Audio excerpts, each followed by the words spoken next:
Dan hari ini kita akan membahas apa itu forward. Oke, let's go.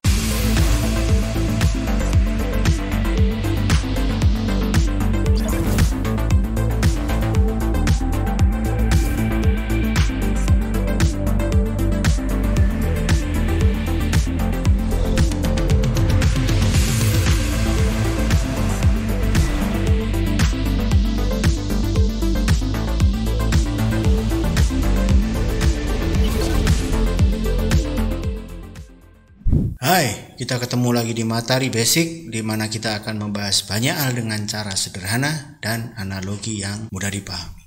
So, let's go.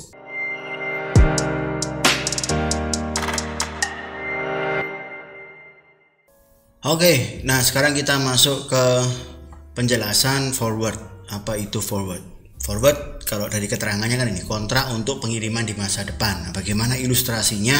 Ini seperti ini. Ada seorang produsen, dalam hal ini adalah petani, dan dia punya komoditinya adalah kopi.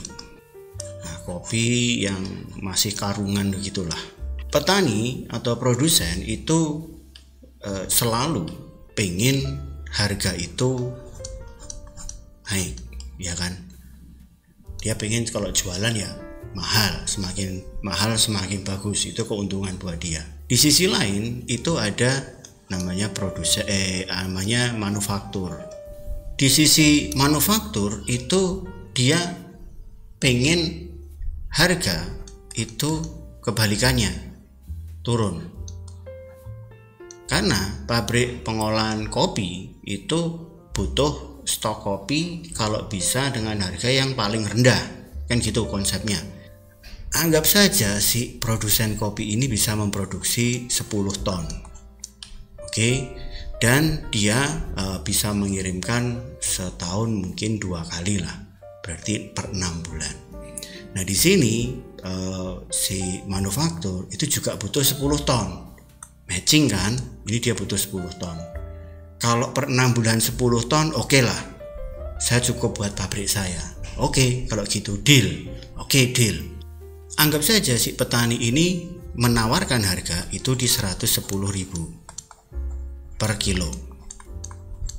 Oke, ini harga dari si petani. Sementara harga dari si manufaktur, dia pengennya 90.000 lah. Jangan mahal-mahal lah, tak tawar per kilo. Ini harga dari si manufaktur. Nah, terus mereka tawar-menawar, oke deh, deal. Kita deal di harga 100.000 per kilo. Nah, ini dealing seperti ini, dua orang yang melakukan deal untuk pengiriman di masa depan, taruhlah 10 ton selama 6 bulan, 2 kali per tahun, inilah disebut kontrak forward. Belum tentu pada saat terjadi deal ini barangnya langsung dikirim. Biasanya malah justru sebelum barang itu benar-benar tersedia. Jadi dia benar-benar melihat ke depan bahwa petani ini melakukan hedging dengan cara forward supaya hasil panennya itu laku dengan harga terbaik. Dan manufaktur juga sama, dalam hal ini melakukan hedging atau aksi lindung nilai dengan memastikan bahwa ada supply selama 6 bulan ke depan, 2 kali 6 bulan, 3 kali 6 bulan, selalu ada supply dengan harga yang sudah jelas-jelas tidak terlalu fluktuatif, bahkan bisa fix. Nah ini kondisinya, inilah forward. Apakah ini semuanya sudah dalam kondisi yang paling aman bagi dua pihak ini? Secara sepintas iya, tetapi sebenarnya masih ada resiko. Resikonya apa? Resiko di sini adalah produsen itu hanya mengandalkan satu konsumen atau satu manufaktur, satu pembeli. Manufaktur juga dalam hal ini hanya mengandalkan satu produsen saja. Nah ini resikonya cukup besar. Jadi dealing forward dua pihak ini juga masih punya resiko.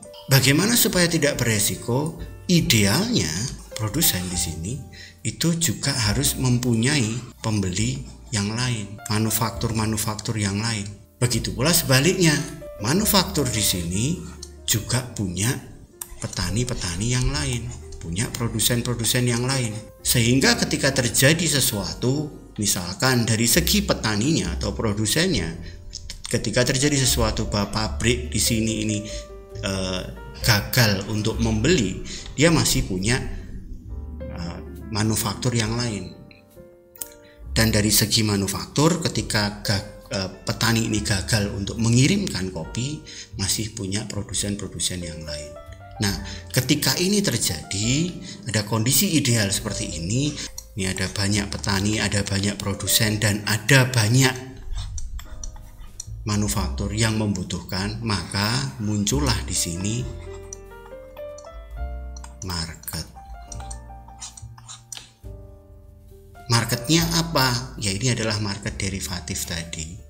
Dan secara spesifik, ini nantinya disebutnya kontraknya adalah future.